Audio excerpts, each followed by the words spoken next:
Here we are. So it's Tuesday, and it's a terrific Tuesday, and I'm hoping you can see me. Yes, you can. Yes, yes.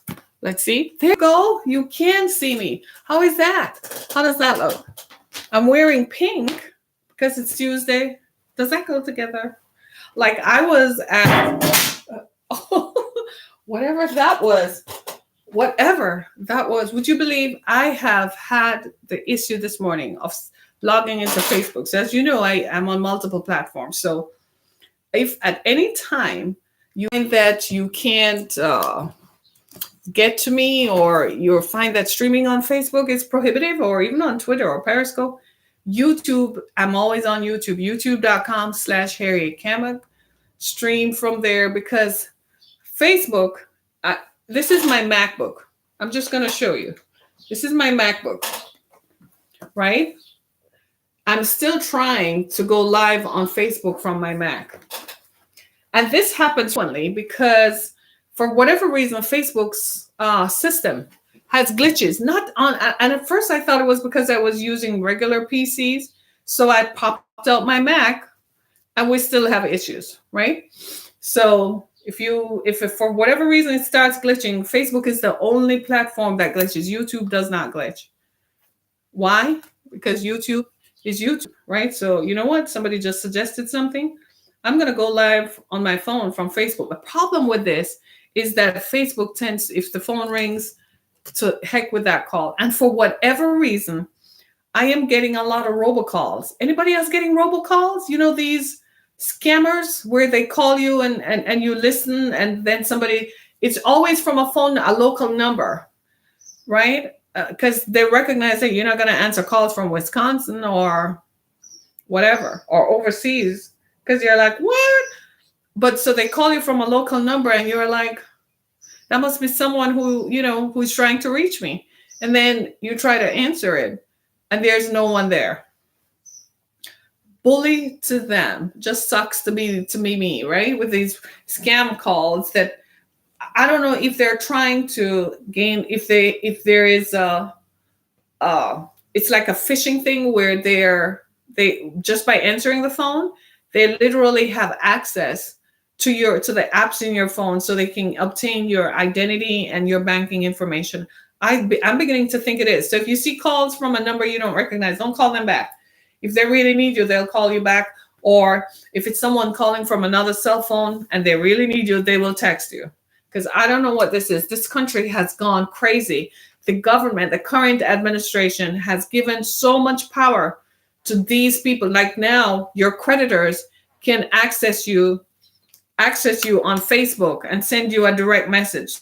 So what they're going to do next? Post it on your Facebook page and then change names so you can't block. What kind of foolishness is this? Violation of your privacy. Why are they contacting you through emails and so on? This administration has just gone completely crazy. They're so busy selling out themselves. They would sell the whole freaking country out just to get money and to be in bed with people. I'm not apologetic about it. I mean, really, it's like the migrant crisis. I found out that part of the migrant crisis was there is vested interest, people who are paid by the government to house migrants, who provide housing, shall we say, transitional housing. Those people are paid by the government as they're contractors to the government to provide it. So that was the whole vested interest of locking people up in the first place. It was never a political process. It was about making money. It always comes back to making money. Yes, you can tell that I've had it. Yes, I've totally had it. It's time. It's time. I'm just fed up. I'm fed up with it. So today, hopefully, it's still going to be a terrific Tuesday. And I am hoping that that we are going to get away with it. Hi, Irvin. Thanks for liking me. Because if I log in on my phone, guess what's going to happen? The phone is going to ring and the call. So I'm still going to do it, though, because Facebook glitches. I'm still going to do it. I don't know what's going to happen. Sometimes I have like 5 computers open. That should not happen. Facebook is just shameful. Say shameful. And I know we're all fed up with them, right? We're all fed up with them. So how many people had a nice day yesterday? After my show was over, I actually had a nice day, like a really nice day, unexpectedly. And that was quite the thing. That was quite the thing. It was amazing. We ended up going shopping, which is always a good thing. And at some point, I'm going to talk to women about the kind of bras that we wear and how, as women, we need to stop wearing underwire bras. And there's different technology now that supports it, because underwire bras rip into your flesh that contributes to causes of cancer. I mean, it's not healthy for the boob. It's not healthy for your boobs and so on. So at some point, I have to talk about it. I'm going to show you that I found options, because like every woman who has breasts, every woman with breasts, we have issues, right?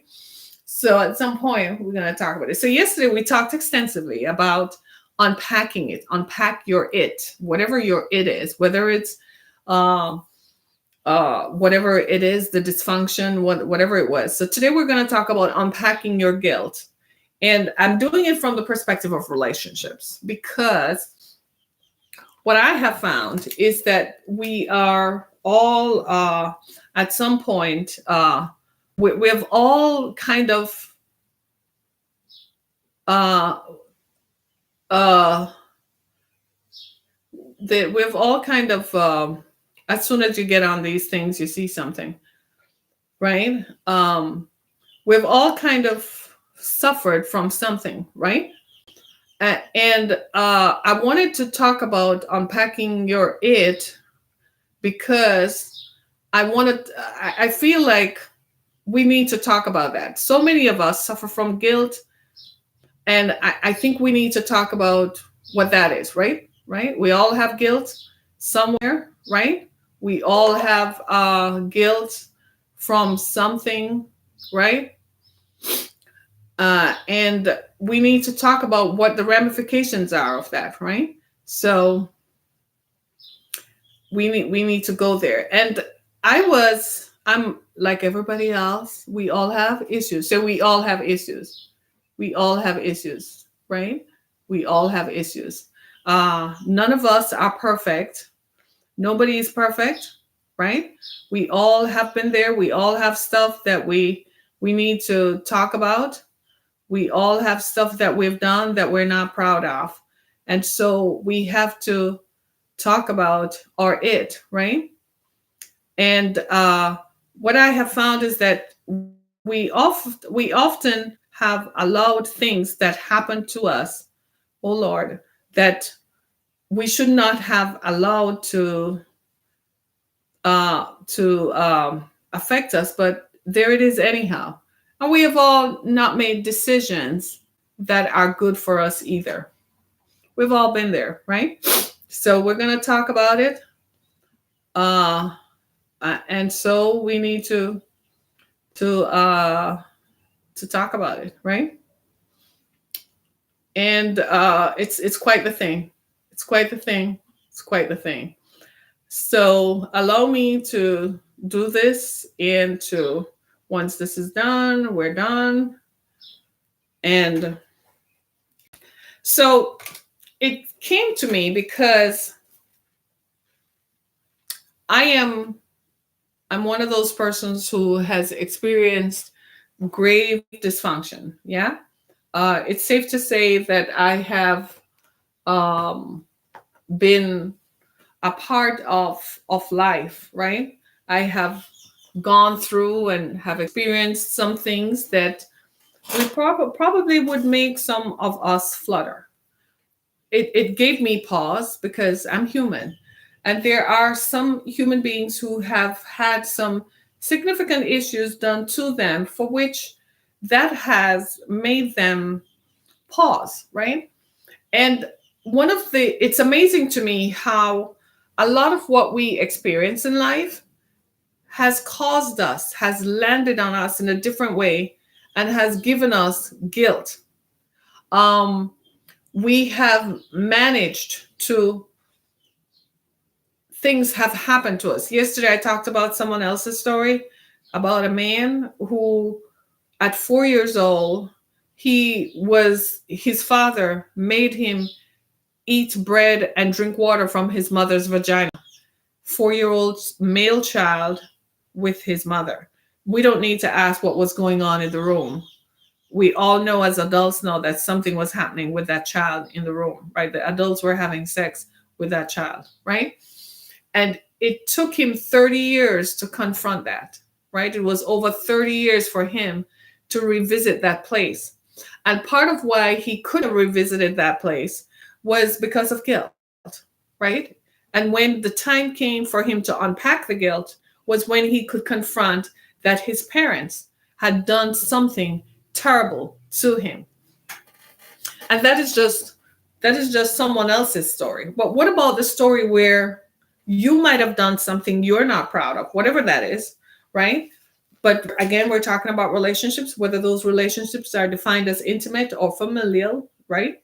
We're talking about relationships. We're not talking about those things that, well, maybe we should just go there and talk about those things that maybe you went to prison for, or you went to jail for, or you were disciplined for. Maybe we should just go there. Okay, we'll just go there and talk about it all, unpacking your guilt.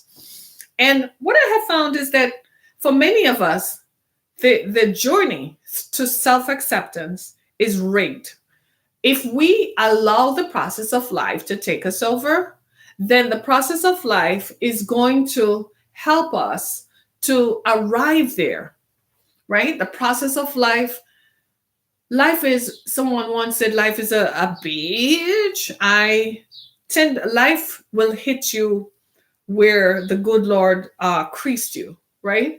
Life is not hunky-dory, and life is not always lived on a sunny day, right? Life comes with a set of issues. Hi.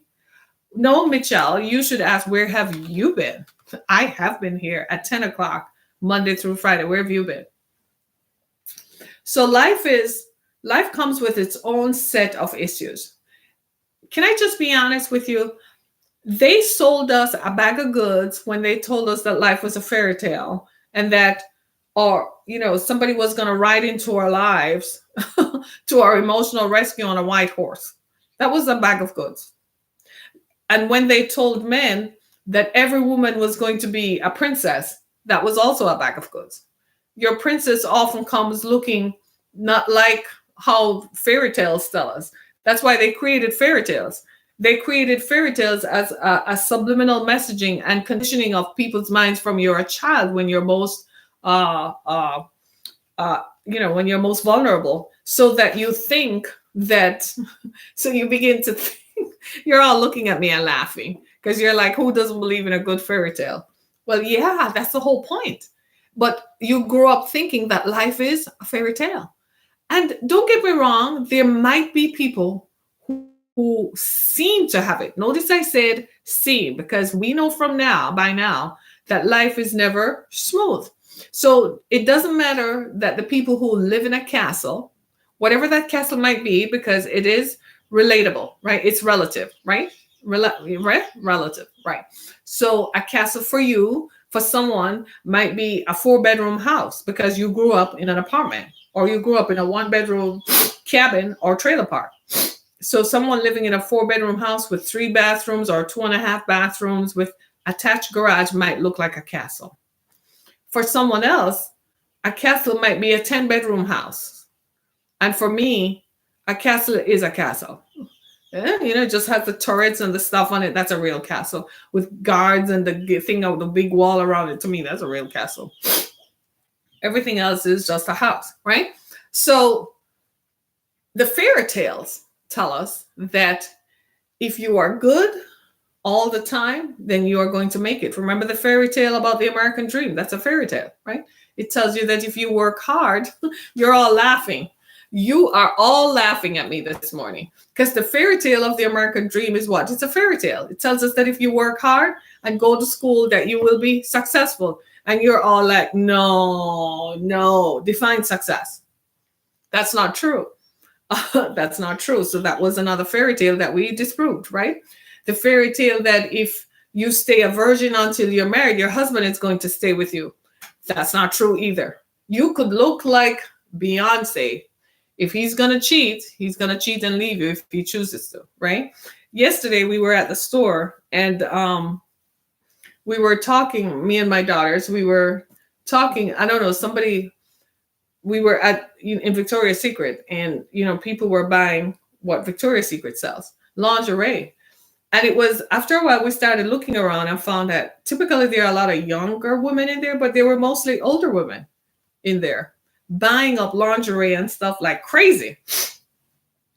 So my daughters looked at me and I said, "Were you looking at me for the answer?" And I'm like, if you don't get with that stuff, they will leave you, because they're looking for 5-year-olds to have sex with now. So it's not enough for them to have sex with a 15-year-old anymore. They're looking at 5-year-olds. And my youngest daughter said, "Forget that, Mom. They're looking at newborn just coming out of the womb. That's what they're doing now. It has gotten so bad." So I said, "So you can't blame women now for trying to, as much as possible, to keep their husbands engaged with their person, because they recognize now that their husbands are out there with something else." Let me see. Don't mean to get off, but that's a pillow on your lap. I thought that was you. Oh, you're looking too closely, man. You thought that was my thigh. I was Michelle.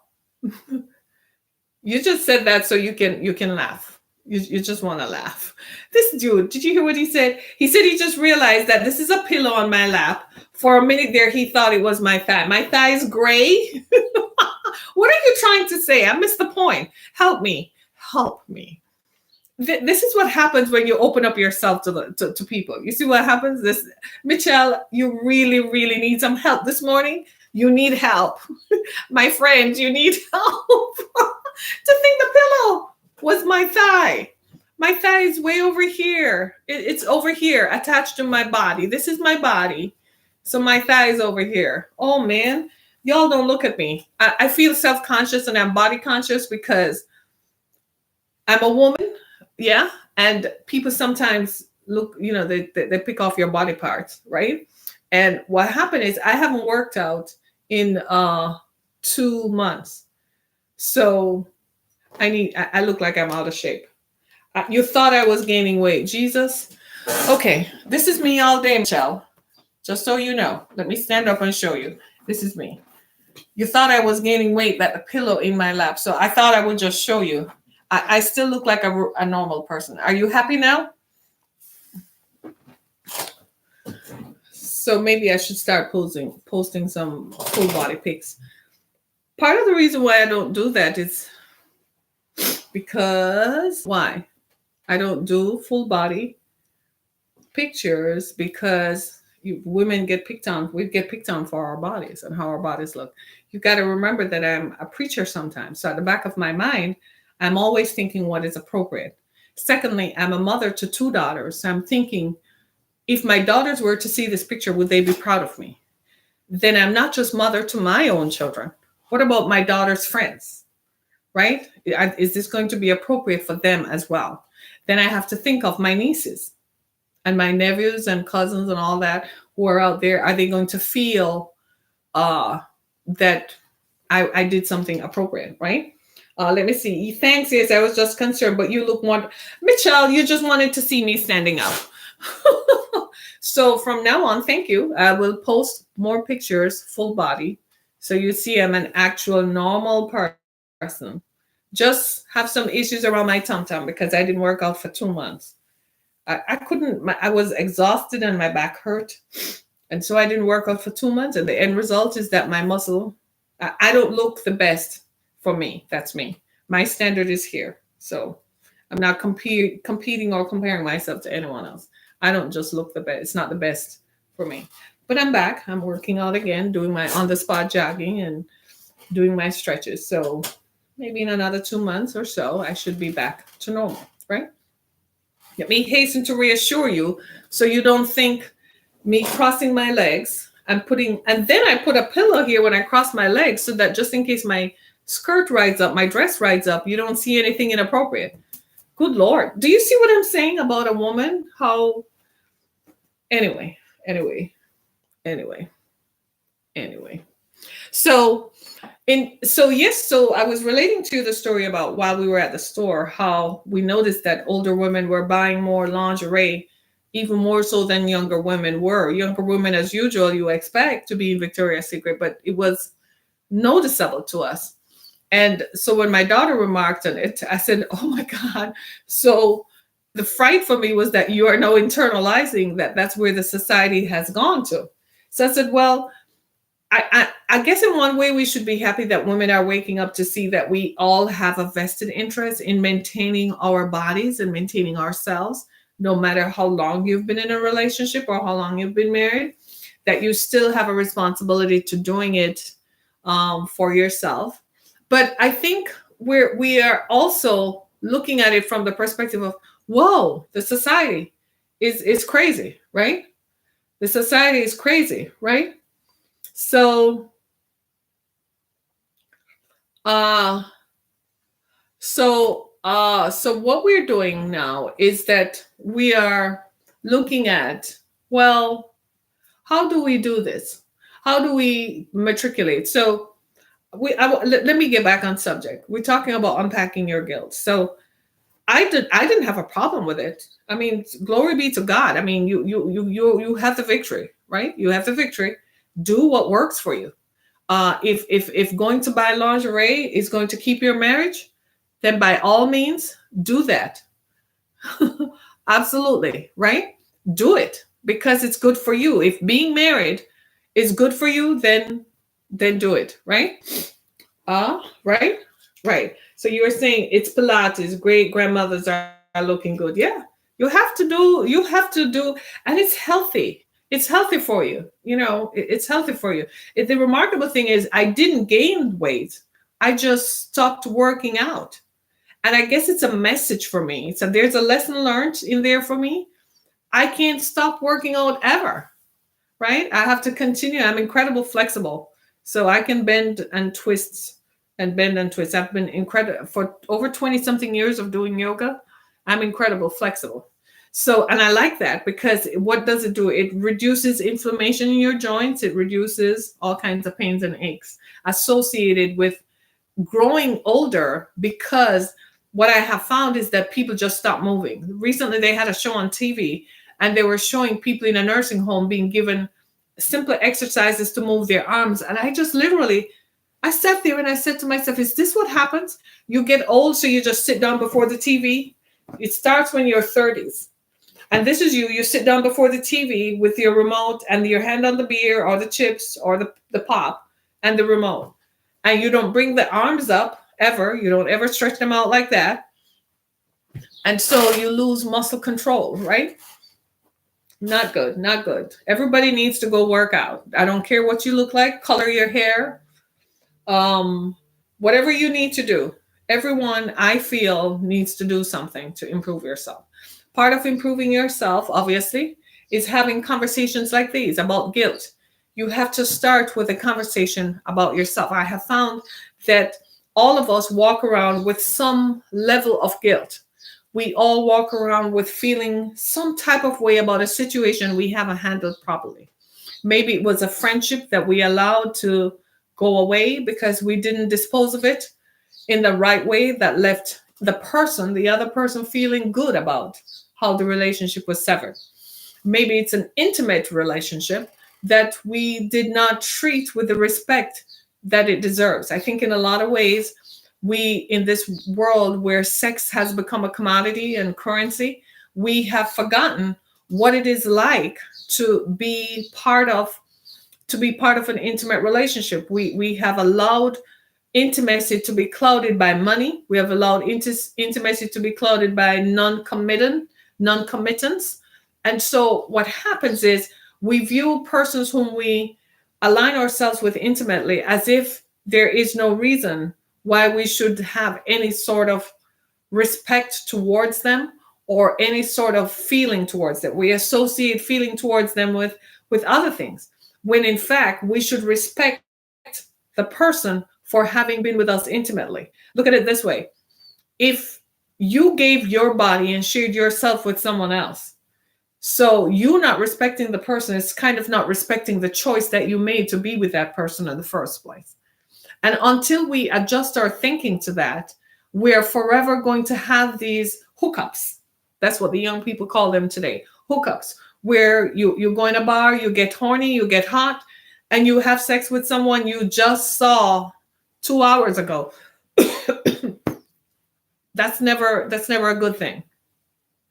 It enhances the prevalence of sexually transmitted diseases, but more importantly, is what it does to the soul. It's killing your soul, right? It's totally killing your soul. So we need to start looking at how do we dispose of situations that we don't like. Yeah? Because in unpacking guilt, one thing you become immediately aware of is that a lot of the guilt associated with the stuff that we've gone through is from how we disposed of relationships. Somebody's talking here. A lot of people need motivation to work on their body. They tend to lose the drive and the energy. Absolutely. I went through a situation, I kid you not, when I've told you my story, that's true. When in February, I lost my father and my cousin in 1 week, within 2 days of one another. And it knocked me. Yeah, it knocked me. Right? And I think I stopped working out. Hook me up. I'm just kidding. Michelle, go sit down. It knocked me. The best way I could deal with it, I guess, was by not dealing with it, right? Because I kept asking myself, how do you talk to people for whom this is their reality? It's like a family goes on vacation and everybody in the family dies. How do you tell anyone that? Well, that's kind of what happened. So my back started hurting, my lower back, and I didn't want to touch it because if I worked out, it hurt. If I didn't work out, it hurt. So I stopped working out. I didn't work out, probably did it once a week, then didn't do it for a whole 3-week period. Then it became 4 weeks. And before you know it. But a lot of people lack the motivation to do what they need to do. For instance, you're in an intimate relationship with someone. Now, do you really need me to define intimacy? There is emotional intimacy and there is sexual intimacy. Physical intimacy involves touching, right? Invited, right? Touching, kissing, right? Having sex, having sexual intercourse. Whether that intercourse is oral or penetrative, it's sexual intercourse nonetheless, right? So let's say you were in an intimate relationship with someone and you broke up with them, but you caused the breakup because you either went and cheated or you disposed of the person because you felt that your time with them was up, right? Well, there is some guilt associated with it. The other scenario that I have found that is common is abortions. I have found that people, men and women, have had abortions. Women have had abortions, and the man who made her pregnant in the first place feels guilty about having killed a child, right? And you're like, we're not going to get into the conversation about whether abortion is legal or not, or whether abortion is morally right or not, or at what age is abortion allowable. No. We're going to talk about the fact that you were intimate enough to conceive a person, to create another human being. That's intimacy. So that's for every one of us who thinks that just having random hookups without condoms is not the process of creating conception. Think again. Again, we have to go back to the fundamental underlying reasons. We have forgotten those. The society is telling us don't think about that. They don't want you to think about it because then if you think about it, you're going to pause and you're going to make better decisions. If you make better decisions, parts of the healthcare industry won't exist. People won't be buying condoms. There won't be drugs to treat STDs. So they don't want you to think. They want you to just get up and be robotized and act. That's why the sitcoms and the shows on TV tell you just have a random sexual hookup with whomever you want to hook up with. And then these random sexual hookups cause a problem in your relationship, and then you have guilt surrounding it. See, right? All goes back to the Benjamins. The money is the driving cause for a lot of what you see on TV that's perpetuated through television, through media. And then, of course, you have guilt associated with you have children, but you didn't raise them. And some of you are like, wait, don't go there. I pay my child support. Are you there emotionally? That's a whole other question as opposed to, well, she won't let me come near my children and she pushes me away. And so the children push her away. We need to talk about that. I'm going to talk to women about that, right? Even when the woman tries to push you away, they're your children. Don't walk away. Don't say, man, I just leave them alone. No, no, no, no, no. Take her to court and say, no, I want equal time with my kid. That's my children. I want to have a say in how they're raised, and I want to see them during the week. I want to talk to my children. I want to FaceTime them and video call them at nights to see if they're tucked in properly. I want to talk to my children and insist, guys, can you do that? Insist on it. I want to see more men stepping forward and saying, these are my children. I want to have a say in how they're raised. I want to be involved in the decisions that affect their lives. Oh, really? So you're going to take, I don't think he's ready for hockey. Do you wear a helmet? My daughter, you're doing what with my daughter? You're sending her on a trip to where? Oh, no, we need to talk about that. More men need to take action. Yes, go start asking questions. If she doesn't like it, she won't cooperate, go to court.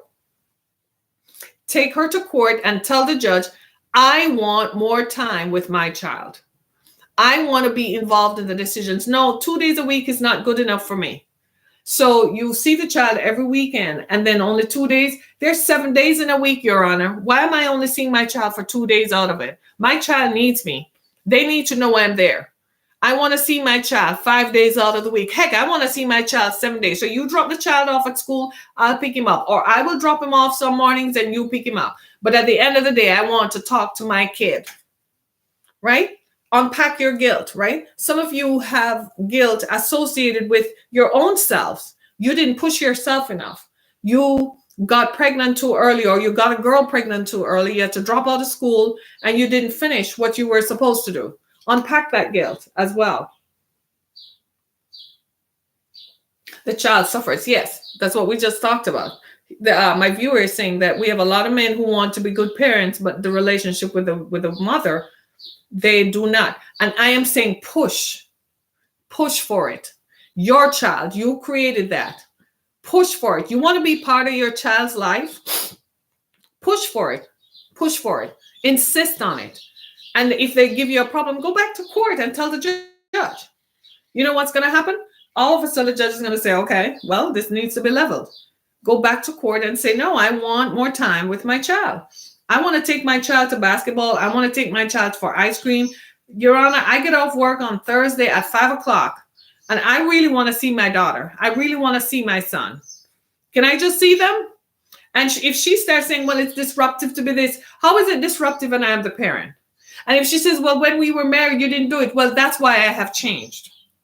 You see what I'm saying? You say, I have changed. I recognize the error of my ways and I have changed. Now, I am not, that is in a normal scenario. I'm not talking about parents who, because one of the parents was abusing the child, it caused a disconnect and a friction and a fissure in the relationship. I'm not talking about that. This is just normal. You got divorced because something happened between husband and wife, right? That's a different thing than opposed to where there was child abuse. Now, if there's child abuse, nobody's going to listen to you, right? You see this case of the stepfather in Texas who killed the 4-year-old child. We all know he did it. They're just waiting for the evidence. So when they go to court, they can lock him up and throw away the key. But it's clear that he killed the 4-year-old daughter while the mother was watching, right? When I say watching, look, part of why some of you men have issues with child support is what? You know what it is? Guess. You know that she's likely to end up with some dude who is likely to become a problem to the child. And you are trying to prevent that. Well, you need to be vocal. You need to say that in court, that you don't want your child, your ex-wife, to end up with somebody who is going to kill your child. Talk about it, guys. We need fathers to start standing up for their children. We don't need the courts. Parents need to step up. Too many personal feelings. Yes, but you do need the courts to be on your side, because here's the thing. If the agreement is not reinforced by the courts, it's not going to make effect. You can go to the other parent and say, yeah, I want to see my child. And she initially agrees, but then she goes and talk to her girlfriends who are jealous, or she goes and talk to her friends, or she goes and talk to her parents or whoever. And they say, no, don't let him do that. And then where does that land you? Go back to court, get it structured in a structured settlement. Everybody has to comply to it. You see what I mean? Go back to the court and say, well, I'm going to put my mouth where my money is. I'm paying for my kid. I want time with my kid. I want to be part of the decision making. I want to be part of her support system. I want to be part of my children's safety net. So other people who come into their lives know that they have a parent. I want to go to parent teachers meetings at school. I want to be part of coaching situations. Do you see what I'm saying? You have to get involved, right? So unpack that guilt. Some of you, your children grew up and you're looking at them now, they're adults, and you feel guilty because you were not there for a significant part of their lives. Because divorcing the other parent is also showing that you divorced. The child feels like you divorced them too, because you left them, because you were never there after that. Some of you use work as an excuse that you're always out of town, but you find time to go have sex with people. This is a thing I don't understand with people. Why do we continue to lie to ourselves? Oh, I'm always busy. You're busy for the people who are important to you, but you don't recognize that they're important to you. You know what? You're busy, but you're not busy for when your need needs to be satisfied. You find time in your busy schedule to go have sex with someone for an hour or two, but you can't find time to be with the people who love you and want to be with you. Recently, I overheard a conversation that took place in a bank. I was in the bank standing at the ATM, and I heard a child, he's a grown kid, he's in college, call the father on the phone. I hope it's not one of you, right? And the poor child was trying to see the dad. You could hear it in his voice. He was really being emotional. You know what the father did? The father said, well, you must want some money. Is it money you want? You need some money? And he said, no, Dad, I really just want to spend time with you. But he's so caught up. It was Friday evening. Maybe he had made arrangements to go be with some chick. Maybe he had made arrangements. Maybe he's thinking that this time the child doesn't really want him because of some history. But he wasn't listening. The child was emotional on the phone. Unpack that guilt. Some of you never responded to the emotions of your children. Unpack it. Yes, I'm especially talking to fathers. I know that it's difficult to being a father because the society says that men don't care. You're just supposed to be this tough cement block all the time. Human. That's not true. Can I just tell you that? That's not true. That's absolutely not true. Okay? That's a lie from the pit of hell today and every day. Okay? That's such a lie. Men have feelings. Men hurt. And I want you to vocalize how you hurt. You're in a relationship. Your partner cheats on you. You don't talk about it. You act. You know how you act? You don't see her anymore. You don't talk to her anymore. But you never talked about how it is. You blame yourself that you didn't make love to her enough. You blame yourself that you weren't there, that you spent more time working. You justify it by saying, but I'm a provider. I'm always working. Well, what do you do when you're at work that you love so much? What do you do? What is it that, because I always ask this question, what is it about work that makes you love it so much? How do you give up work for the companionship of people who love you? It tells me that you're either, is it that you love money more, or there's someone at work whom you like to be around? That's what that tells me. There's someone at work you like to be around. I'm waiting. Is it the money? That's something. Or are you avoiding deep intimacy because you're scared of intimacy, deep emotional intimacy? Because you can be physically intimate with someone, but not emotionally intimate. You can be as distant as anything. And when you find the relationship is getting emotionally intimate, you start severing and stepping away because you're scared of it. You're scared of the volume of emotion that is contained in that. And you think it's going to hurt you. Right? Hello. Speaking your truth this morning. Yeah? Nod your head, speaking your truth. Right? You need to unpack that. Some of you have allowed good people to walk out of your lives simply because of ego. You are scared and you're too egotistic to admit that you are You feel some sort of way that you don't know how to handle this. And you've allowed good people to walk away out of your lives, and you end up floating from Tom, Dick, Harry, and Sally. Don't know which one it is. It's the money. Society has us in the money game. Baby, don't tell me about money. What are your priorities? In the Hispanic community, especially in the Hispanic migrant community, women rarely go to work until the youngest child is 10 years old. They tend to stay home with the children. And they're the happiest people you could ever want to meet. You go out to dinner and there's a whole bunch of kids with their parents and the family out. And they're happy. And they drink and they do their thing and they do what they do, right? And I've asked questions about that, and they're like, they find that the children are more well adjusted. So they work. Yeah, the men work tremendous hours. But somebody is at home with the child. Another parent is home with the child. Do they cheat and so on? And because that's what you're going to say, because you're going to tear it down. So you're going to say, do they cheat? I imagine people cheat because they want to cheat, right? They feel like they can get away with something. Or they feel like it's an attraction. I got to explore it. After all, I'm me. I'm in charge of myself, right? In the Black community, you need a job. In every community, you need a job. I am not saying you're not to work. Don't get me wrong. I'm not saying you're not to work. But when you work excessive hours, work ends after 8-9 hours. Let's say 10 hours. Why are you still there 12 hours later? You like the environment. There is something in the work environment that stimulates you more than in your intimate environment. That's one reason. The other reason is you're avoiding emotional intimacy. Let me just help you out a little bit. You are better off when you have balance in your life. Much better off. You make better decisions. You yell less often. And you get along better with others. And you're happier. You live longer. You're less stressed. Right? This guy just keeps talking. We're raised that if I leave the house, everybody leave the house. And look how that has helped us. Think about that. No.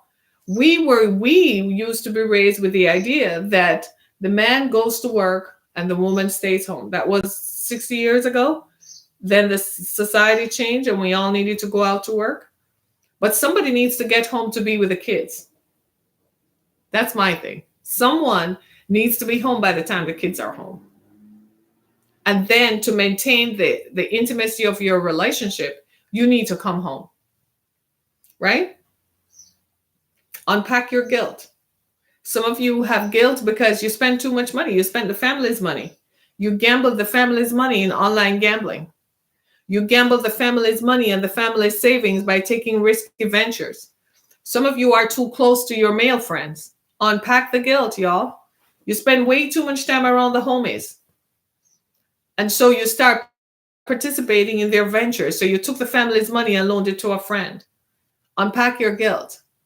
Some of you never went back to see your parents.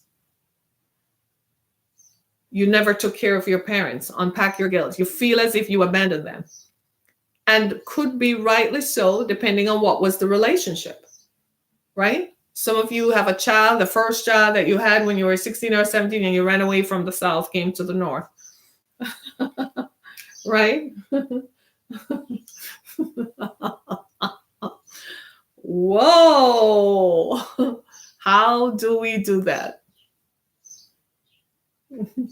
Right? Unpack your guilt. Unpack your guilt. Unpack it all. So what do you do with it? You have to accept it, that it exists, right? You have to accept that these are things that happen. Look at my guy. He has not stopped. I'm a safety manager and I'm always on the road, but I travel so much back and forth home. Yeah, let me hear what you got to say. And yes, you must determine what is important. I remember traveling 10 hours to listen to my daughter play in the 6th grade band. Support is the key. Absolutely. Hi, Carol. Absolutely. And then, you know what's the strangest thing? The children grow up because time flies. And suddenly they're moving out and going to college. And that's when you realize, I missed out on something. It's a come to Jesus moment and a humbling moment when they fire you and you find yourself at the football game, the softball game, the soccer game, at the recital, and you realize this is what I should have been doing in the first place. And that's when you realize how much you missed. Let me help you out a little bit. I'm a single parent. I was a single parent for years, right? When I raised my two daughters, I never got any emotional nor financial support. It was me and me alone, right? So if I didn't go out to make the bacon wasn't coming home, and it definitely was not going to be fried. Hang on, Michelle. I'll answer you in a minute, right? Check this out. My youngest daughter was 7, and every day I had to pick them up. I was an undocumented immigrant. You know that part of it. So every day I had to pick them up, and they were in 2 different school districts. Did you hear me? I had to leave my job in Huntington Woods, Michigan, to drive to 2 different school districts in Southfield to pick up my children, drop them off at home, and then drive back, take 696. Everybody around here in Michigan knows that what that is, to go back up Woodward Avenue to go back to work. My youngest daughter was 7. And one day when I went to drop her off, she just sat down on the console in the car between the driver's seat and the passenger seat. And she sat down and she cried. And she said, Mommy, I am praying for the day when I get home from school, you stay home with me. Because she says, I can't take this anymore. She says, if I sit in the car, then you will be late and they will fire you. You won't go back to work. And I said, no, but we need the money to pay the expenses so I can live. You know what happened? Guess. Before she got to middle school, I lost my full-time job. You know, I told her afterwards, I said, it's your prayer. Guess where I am today? When I pick her up in the evenings, guess what? I am home with her. I've been blessed now that I can do this, right? I had to make adjustments in my standard of living. I had to adjust to what was important. This was a 7-year-old child. I had no spouse. Her father made sure he was absent. I didn't have a choice. I had to work to bring home the bacon. But the universe chose for me. God chose for me and said her emotional systems and her sense of safety were being damaged by my absence. So he made sure that I was in the home, made sure I was home when I picked her up in the evening. So she has me like I'm disposable now. I mean, yesterday she's learning to drive. So, you know, you pick her up and it's my turn to get behind the wheel. Right? And I'm looking at her like she's now emotionally well adjusted. And all I can do is smile. That was the sacrifice. So don't tell me it can't be done. It can be. I did. And I didn't do it because, I was going to get on this platform and wave a flag and say, look at me, I'm doing it. No, it kind of happened. And I had to deal with it. Right? I'm still traveling, and she reminds me that she is always happy to see me there. Absolutely. Right? Whenever I had to go out of town because I had a speaking gig out of town, she was like, so am I staying with grandma until you come back? How long will you be away for? I did not allow my ex to allow me to be a part-time dad. Sacrifice is hard, so I gave up the nightlife for my children. Vacations I take are with my children and grandchildren now. And yes, it can be done, right? It can be done. Half of the things that we think are important to children are not. You know what we think are important? Material successes. You want to be able to buy them the next generation iPad, the next generation iPhone, the next generation this, that, send them on vacations here and there. You know what I found out? The one thing they want is you, your presence. Seeing your face, you showing up. When they're at a recital or they're doing something for school, of all the faces in the crowd, they're looking for is your face. Whatever your face looks like, you matter to them. And when you're not there and suddenly you've paid for everything and suddenly they're in college and you're like, where did the years go? And it makes you feel like an unfulfilled person because you're like, I don't have anything. I raised them. I sent them to school. No, you didn't really raise them. The custodial parent did. You know where you were? You were somewhere else. You were minding your dick, making sure your dick was happy because that's what you did. You took your emotions that were meant to support your children, you took it and packaged it and pushed it into your genitals and said that genital satisfaction was all you needed. So unpack your guilt surrounding the fact that you gave up the love of your children and the presence of your children for how your genitals feel. Unpack that guilt. Because what you're feeling right now is regret caused by guilt. And you are about to go make a crazy ass decision by being with someone you shouldn't be with because you feel so guilty and so bad. When who you really should be calling is the children and apologizing to them and to yourself. And then find the right person for you. Hello? You see what I'm saying? And you're all too quiet. Why are you so quiet in the stratosphere? You're so quiet. Because it can be done. But what we do, we make what? Say it. We make choices. It's all a choice. We're the ones who choose. Right? We're the ones who choose. We choose.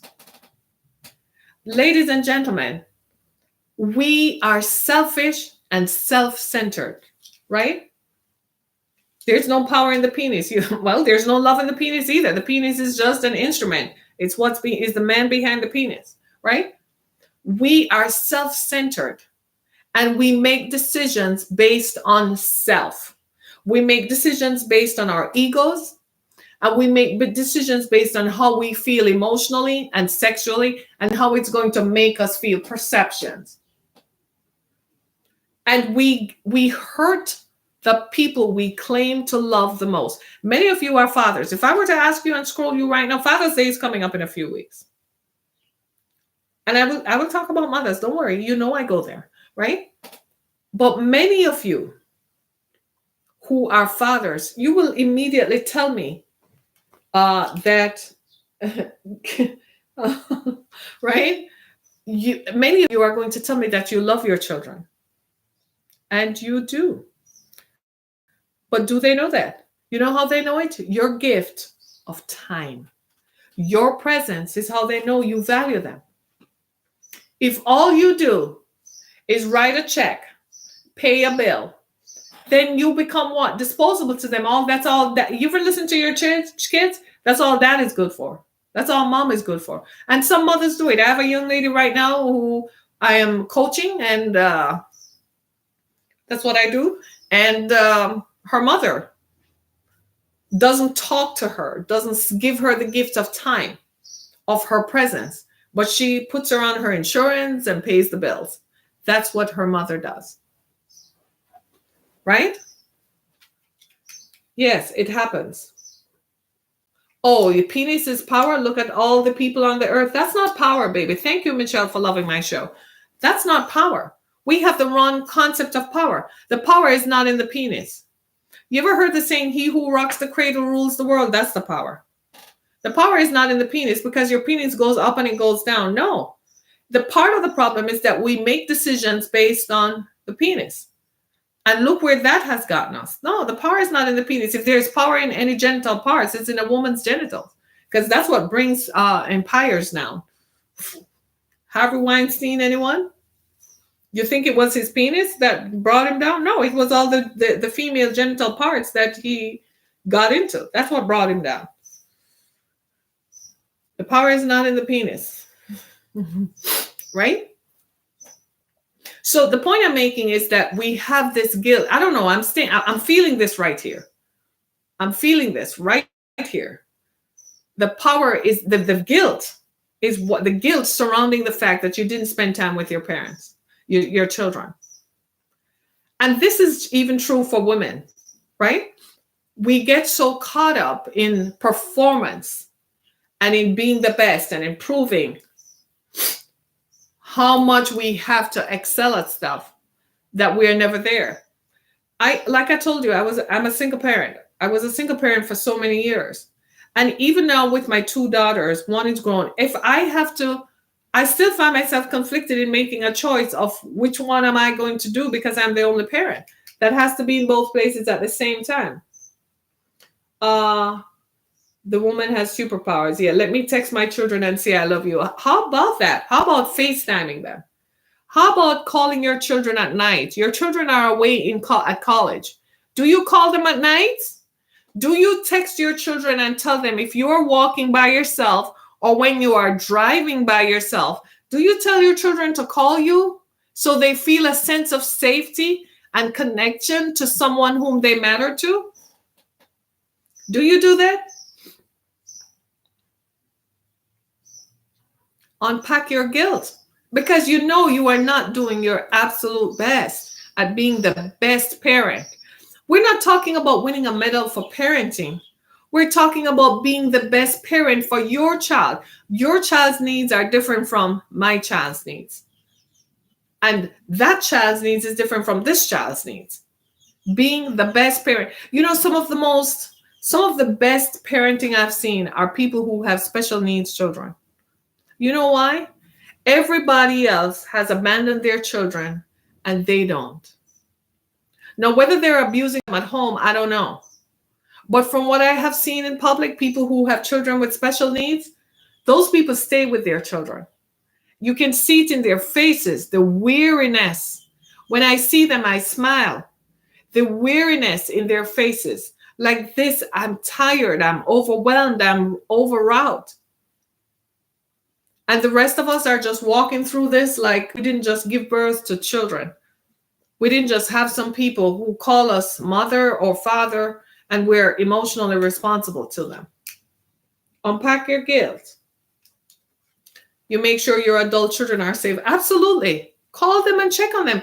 Do you know that I told you my story when my mom died, I was 50. I was still like, like what? And I never realized how much it meant to have that safety net, to feel like there was someone who I mattered to. I remember one time I was having a bad day at work. You ever had one of those bad days? And I called my mother. And I tell you, she went to town. She said, do you need me to call them? Let me call them and tell them don't mess with your you know what, because it is you know what, because I used to wipe your... And I was like, Mom. And she said, give me the phone number. What they're talking about. She said, let me call them and deal with them. You don't know. And I was a full-fledged adult. Right? It never stops. The job of parenting doesn't stop until you leave the earth. So you can say, well, I'm done with you now. I sent you to college. You're off on your own. Yeah? Really? They're going to get married. They're going to graduate from college. They're going to get married. They will need somewhere to live. They need support. It changes as they grow. And we're not there because we're busy pursuing, whether you're busy traveling all over the world, right? Being relevant to everybody else. And you've heard this before. You've heard it. You're traveling all over the world, being relevant to everyone else, but the people whom you matter to. Unpack your guilt about that, right? Unpack it. Many marriages fail because of lack of attention. Many relationships. Because the person who thinks they have to be... Some of you are just caught up in ego. You don't know how to be vulnerable and humble, to tell someone you love them, and to just be there. You have this thing running at the back of your mind that you see yourself in a 3-piece suit and you have to be powerful all the time. Sometimes your most powerful moment comes when you're most vulnerable. Did you know that? My most powerful moments are when I'm humbly on my knees. Sometimes my most powerful moments come when I'm texting somebody who has wronged me. Sucks to be them. I just thought I'd say that to make you laugh, right? Right? Sometimes your most powerful moments are found in your greatest moments of vulnerability. It exposes a level in you that says, I am too broken to not recognize how much I need you. And I need you. That's when you are most powerful. Okay? Sometimes we get caught up in this ego thing. We have this ego of ourselves. Your role as a parent is very different from your role as CEO. Your role as a factory worker, your role as a doctor, lawyer, whatever you do, your role as a data clerk, your role as a processor, whatever you do, customer service rep, whatever you do, your role of that is different from your role as parent. You might be the janitor at your job, but you see, to those kids at home, you are the most important person in the world. Their world will literally fall apart if you do not come home. If you do not tell them I love you, their world will fall apart. I have this thing in my home. My 16-year-old, I call her my thing, right? That's one of my human beings, right? And she has this thing where she's been loved and affirmed all her life and been treated like the baby, the special person. She literally thinks that she's right and that she can get away with anything. So when moments of accountability come to her door, she doesn't like it. That's when she looks at me like this. And she thinks that she's hurting me by not talking to me. But dare I tell anybody else I love them? Other people's children come around me and I'm like, oh, you're such a sweetheart. I love you. Come on, give me a hug. And this is the look she gives me like, are you crazy? What's with this chick? Right? So I said to my oldest daughter the other day, I said, it's interesting. Don't tell her I talk about her because I talk about my kids. You know, I said to her the other day, what's the problem? And she said, Mom, she's been the baby all her life. You've always treated her as if she's special. So now you're making her accountable and she doesn't like it. So she's giving you an attitude to let you know, I don't like how this feels because I'm supposed to be the special one. So you know what I said? I said, you're lucky. You're loved. That's all I said. And I kept it moving. I drove off. Right?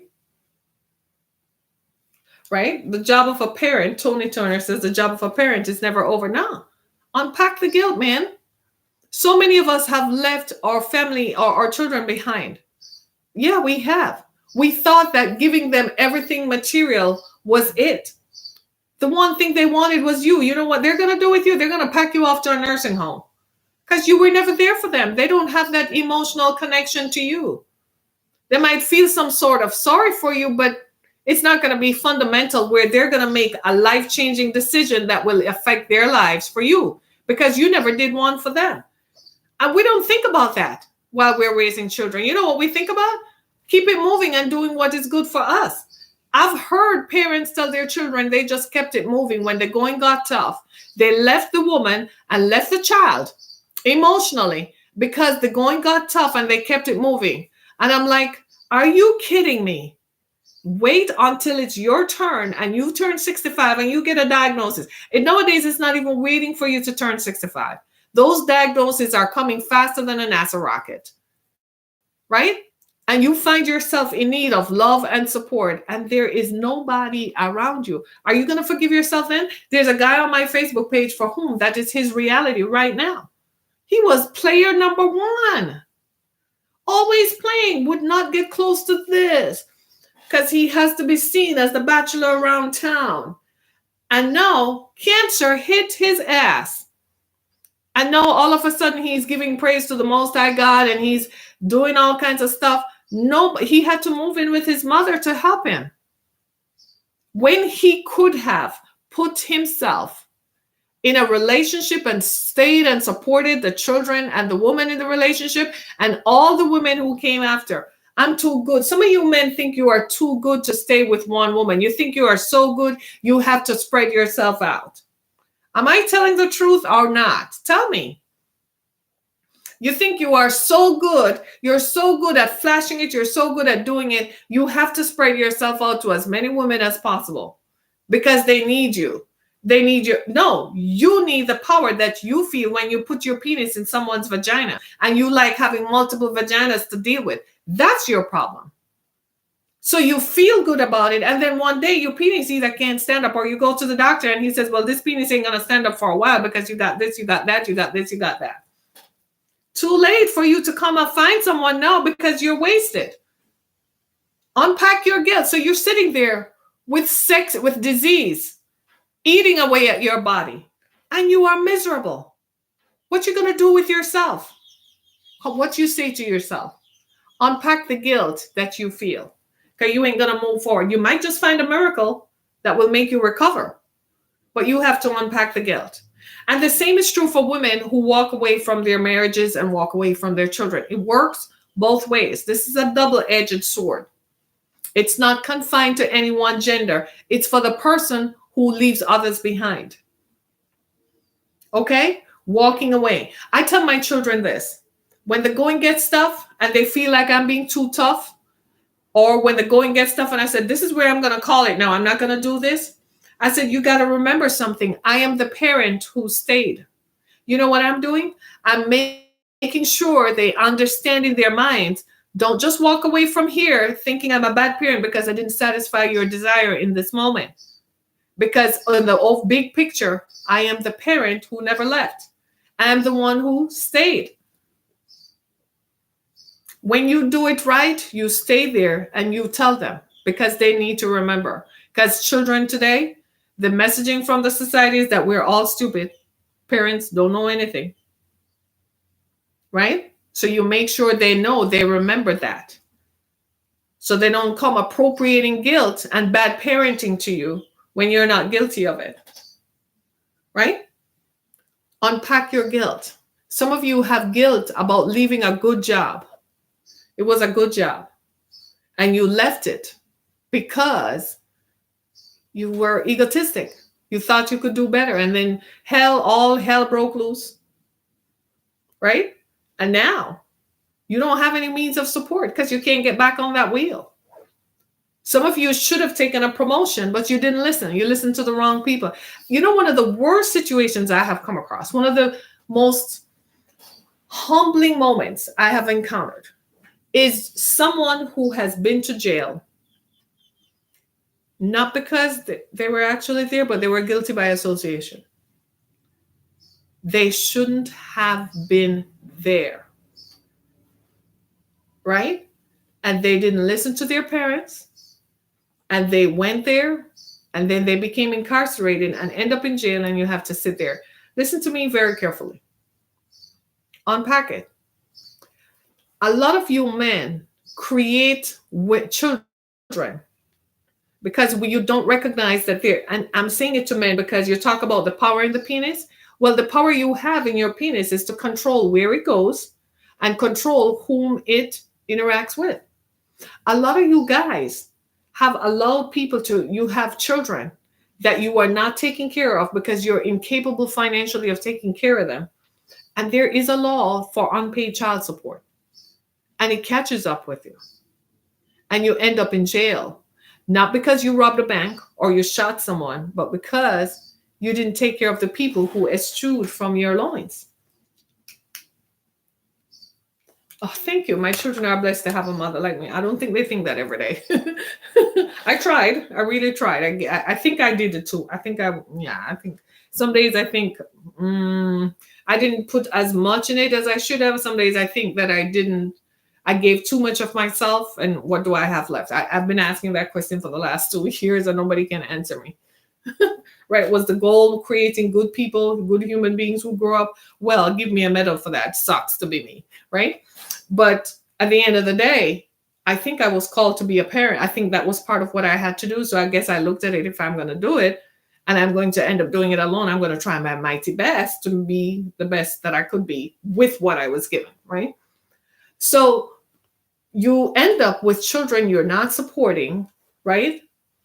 And now you're in jail. So you have to sit there and think about it. What are y'all going to do about that? You ever thought about that? You see it all the times. Why are you all looking at me? You see it all the times, right? People get pulled over, not because of drugs, but because of unpaid child support. So they're running a check and they find out there's a bench warrant out for their arrest because they have unpaid child support. Or, this is the one that makes me smile. I laugh at this one because you didn't support the children you had with this one over here, but you go over here and you start having a family with this one. And this chick over here gets jealous because you are now sharing your penis and your time. What she really is talking about is your time. You're giving your time and attention to someone over here and you're ignoring her like she doesn't exist. So she calls the cops to come and lock you up. It's like that girl, the baby mama for that rapper guy. Nipsey Hussle, the guy who died recently. They're now finding out that he was killed by the first baby mother.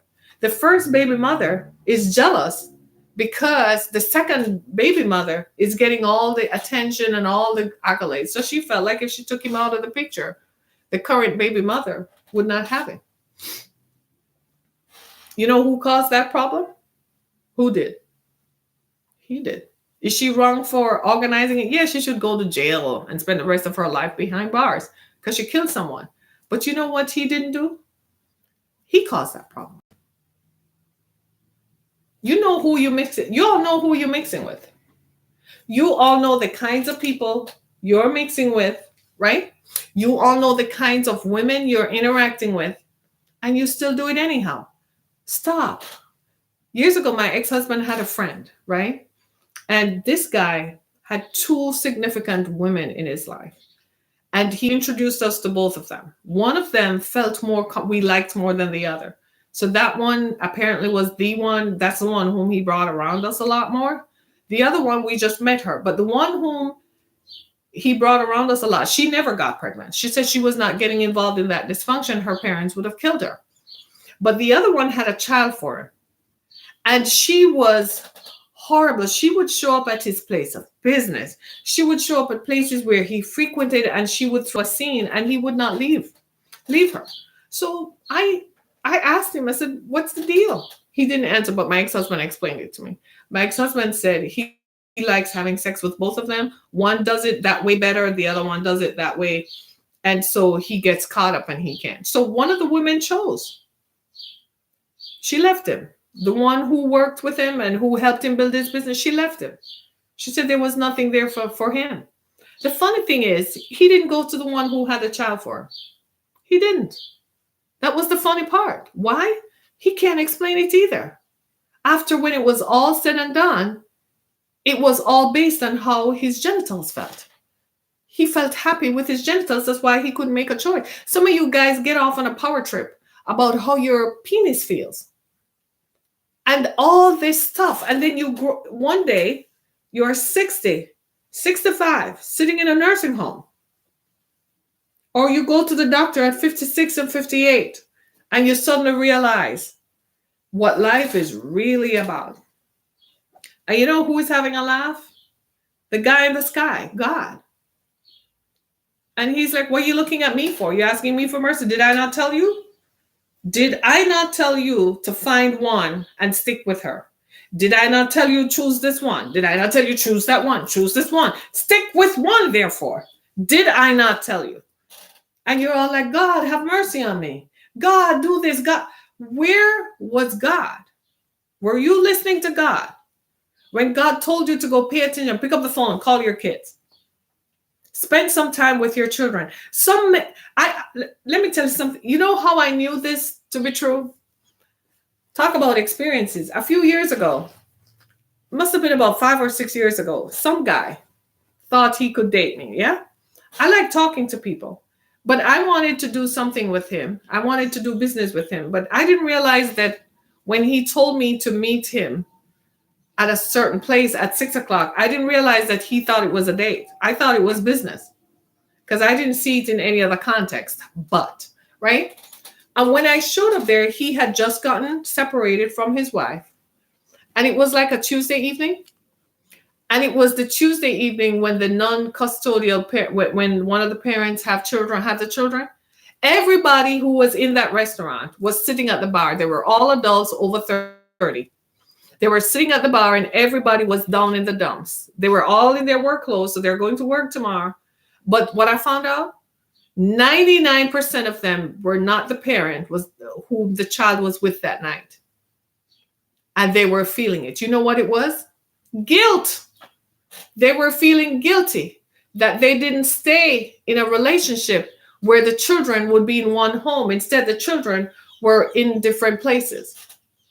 I was amazed at these folks. Everybody, they were all, and I'm like, but it's Tuesday night. Aren't you all going to work tomorrow? Why is everyone drinking? And I kept asking that question. And he said, Harriet, look around. And when I told him what I observed, he was like, oh my God. I said, that's why you are here too. And that's when I found out I said, Dave, I said, honey, no, you need to go back home to your children. I said, the time you are here, have you called your children? I said, it's 8 o'clock. Have they had a bath? Have they eaten? How do you know? Have you called? Do you know what their schedule is? What was her day like? What was your son's day like? What happened to him today? Did you ask him who talked to him? Did anybody touch you? Do you know good touch, bad touch? And he just looked at me and I said, yeah. So I said, it's now 8 o'clock. At the time, my curfew, because my children put me on a curfew when they were younger, and they still hold me up to it. Now, if I'm out with them, apparently I can stay out late, but by 9 o'clock, they're like, so Mom, where are you? I'm checking your location settings. It's off. Why? Are you on your way home? By 9:30, it's like, where are you, lady? They're like, Mom? 10 o'clock? They're like, what's going on? Unless I'm out on a date with so-and-so. Right? Do you understand what I'm saying? So when I said to him, I gotta go because it's 8 o'clock and tomorrow is a school day and it's a school night. I gotta go home and make sure my youngest daughter at the time, I gotta go home and make sure she is in bed by 9 and she's reading and she's done her homework. I made dinner before I left, so she's fine. But I want to go home. I said, I gotta go. And he looked at me. I said, that's your problem. I said, who are you dating? I said, you just got out of a marriage after 13 years. So now you're out and you don't know what to do with yourself. I said, who are you out here with? These other broken people? I said, you all need help. I said, tell your friends they need counseling. Everybody in here needs a counselor. And I left the name and number of a counselor, of a family counselor I knew.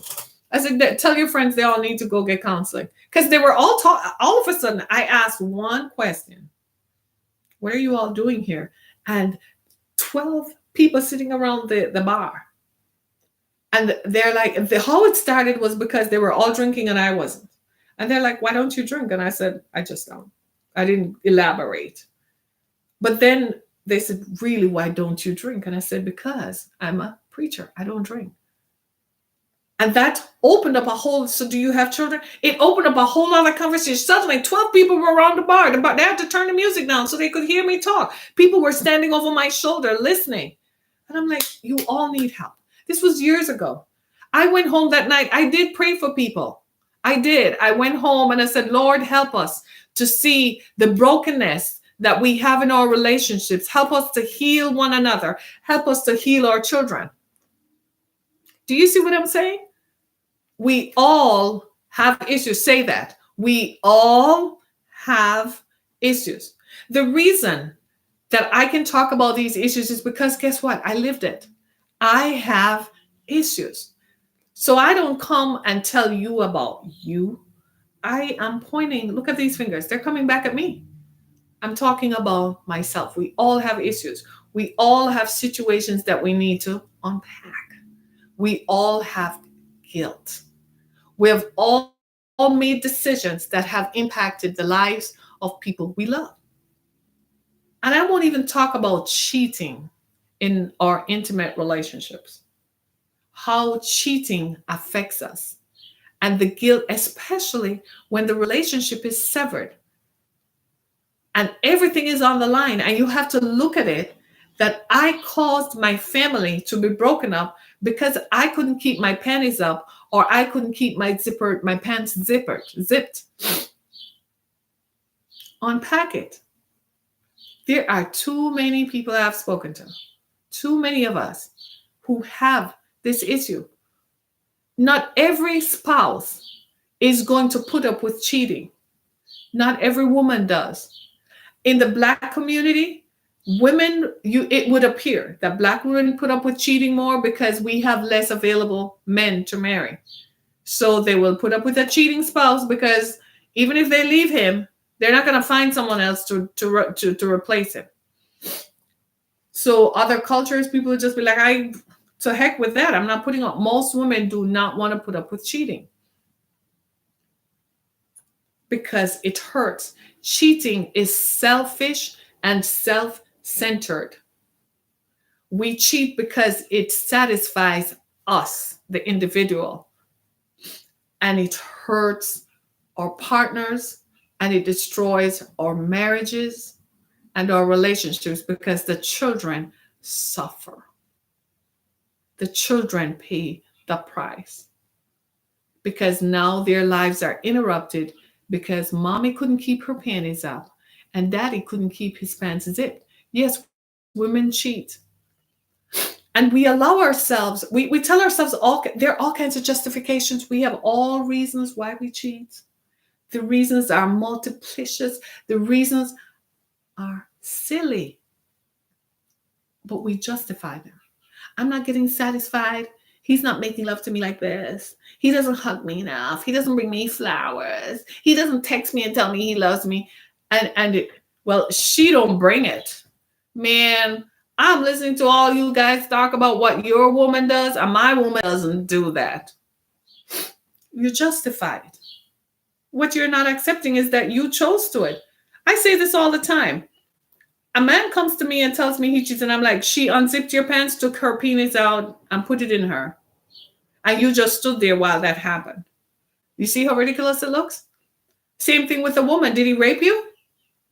No. So you drove to the hotel and got out of your car and walked into the hotel room. Oh, did he hold a gun to your head? No. So he tells you to stay back at work, and because of work, that's sexual harassment. Okay. So I'm going with this. That's your boss. That's sexual harassment. And you felt like you still had to do it. Okay, let's go file a claim for sexual harassment. We're going to make some money out of this. We justify why we cheat. We do. And it is hurtful. We need to unpack that guilt. Sometimes we cheat emotionally. We haven't gone as far as the sexual part of it because we're afraid of the ramifications, but we still cheat emotionally. You start acting caring about someone and you know it's dangerous ground to walk on because it's a threat emotionally to the relationship that you have. Unpack your guilt. So here's what we're going to do. Here's how we're going to unpack the guilt. Write a letter to yourself outlining exactly what it is that you have done to cause this feeling of guilt. Understand and accept in that letter that you are telling the folks you love how sorry you are. You may never post the letter, but you need to write that letter to catalog what you feel and how you feel. Then, if at all possible, the people whom you hurt the most, you need to text them and tell them, I am so sorry that I did. Acknowledge it. And even if it causes them to react negatively, that's on you. Because what? You did it. So you have to accept it. Yeah, this is tough, but you're going to have to accept it. And then, guess what? Forgive yourself. After all of that, even if the people whom you hurt the most don't choose to forgive you, forgive yourself. Tell yourself, I love you. This was a bad thing to have done. It hurt people I love, but I love you. I love myself, and I'm sorry.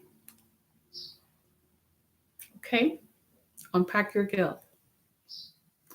Unpack your guilt. This has been a tough one. So here we go. You know what we're going to do? On the count of 3, we're going to breathe, right? Ready? Tell me when you're ready. 3, 2, 1. Exhale. Let's do it one more time. We're ready to breathe. Exhale. 3, 2, 1. Exhale. Right? Get it out. Get it out. Write the letter. Get it out. Right? And then go hug a baby. Go to the mall. Go have a chai latte like I do, or go cook some comfort food. If you keep cooking comfort food, this is the second you've cooked comfort food. Well, we might need to revisit that. Go do something for yourself that breaks the cycle. This is helping you to break the cycle of brokenness. Forgive yourself. Forgive yourself, right? If this message has been a blessing to you, go to my website, harrietkamak.com. And as usual, go to the exodusfoundation.com, make a donation to help us help victims of human trafficking. I want to thank you so much for being a part of my experience. My name is Harriet Kimmick. My books are available. Amazon.com, BarnesandNoble.com. Make sure you go participate in what we're doing. I thank you so much. I'm humbled that you took time out this morning to be with me and you became a part of my Terrific Tuesday experience. It's still going to be a Terrific Tuesday. Go cut your lawn.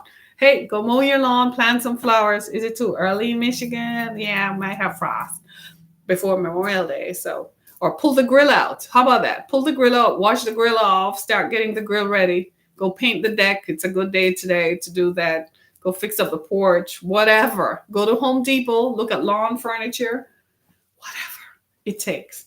But do this, right? I love you.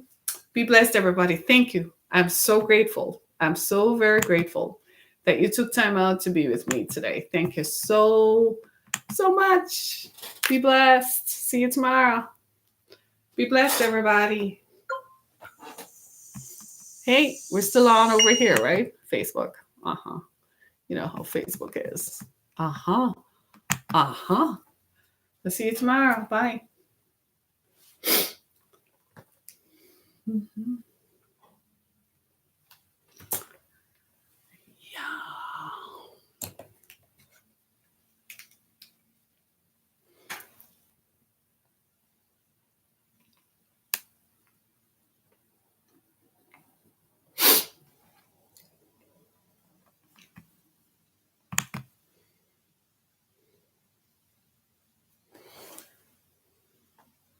Okay.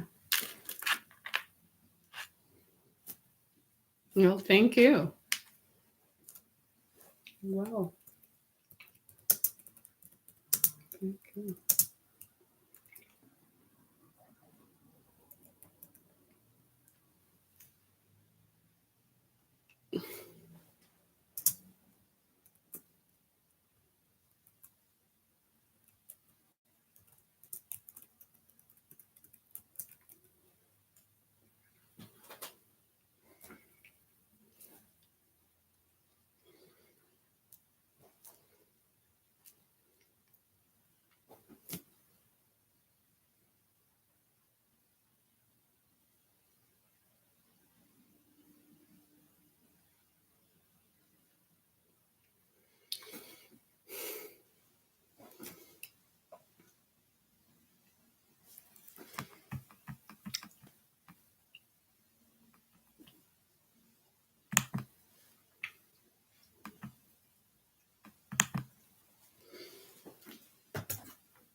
Okay.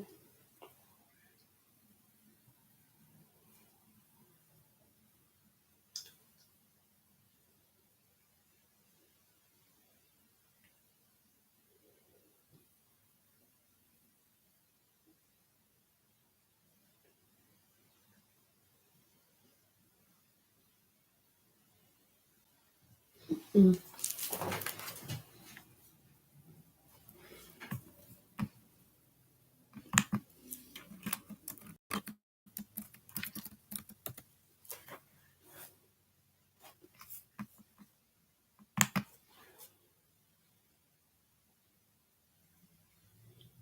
I did.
Oh my goodness.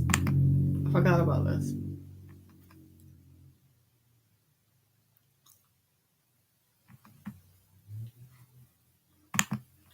Absolutely. Absolutely.